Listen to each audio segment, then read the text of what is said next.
26 ноябрь күнү Ош шаарында аялдар жана жаштар тамекиге каршы аталышындагы 2 республикалык аялдар форуму болуп өттү.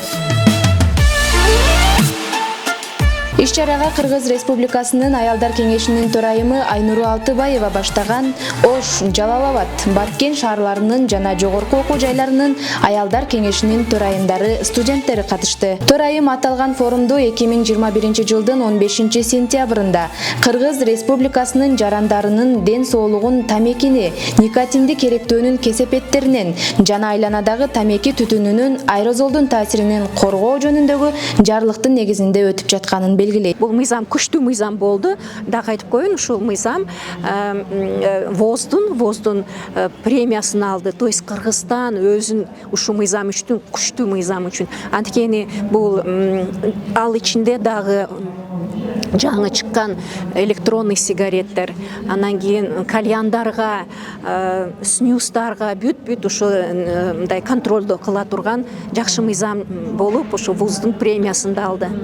Ар бир жаран өзү аракет кылбаса, бул мыйзам ондай бир эме деле кагазда калып калат.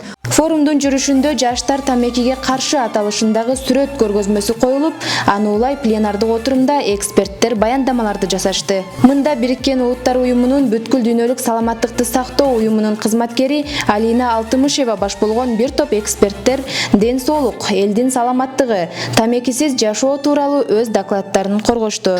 Студенттер өздөрү бул демилгени башка университеттердин арасында жайылтышууда.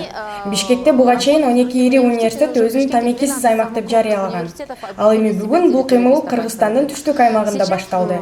Бул жерде дагы ушундай активдүү жаштар бар экенине абдан кубанычтабыз. Алар да активдүү колдоо көрсөтүп жатышат. Бүгүнкү форумга аудитория мыкты деңгээлде катышууда.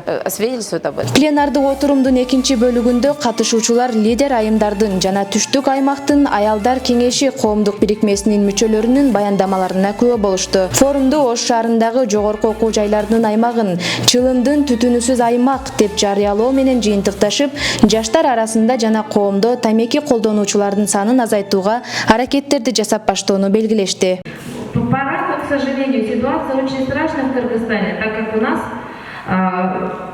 очень часто раковые болезни обнаруживаются на последних стадиях. Поэтому надо, чтобы каждый знал, что после 18, после 40 надо задумываться и проводить некоторые анализы. Сердечно-сосудистые заболевания, диабет, хронические легочные болезни. Кыргызстан занимает первое место в мире от инсульта. Белгилей кетсек, саамалык тамекиге каршы пропагандалоо иштерин жүргүзүү, билим берүү мекемелеринде тамекиге каршы чөйрөнү калыптандыруу жана жаштар арасында сейрек жашоо образын жайылтуу максатында Кыргыз Республикасынын маданият, маалымат, спорт жана жаштар саясаты, Республикалык аялдар кеңешинин бирикмеси, Бириккен Улуттар уюмунун бүткүл дүйнөлүк саламаттыкты сактоо уюму жана Ош мамлекеттик университети тарабынан уюштурулган. Айданек Сагынбек кызы, Рустам Батырбеков, Ош МП жаңылыктары.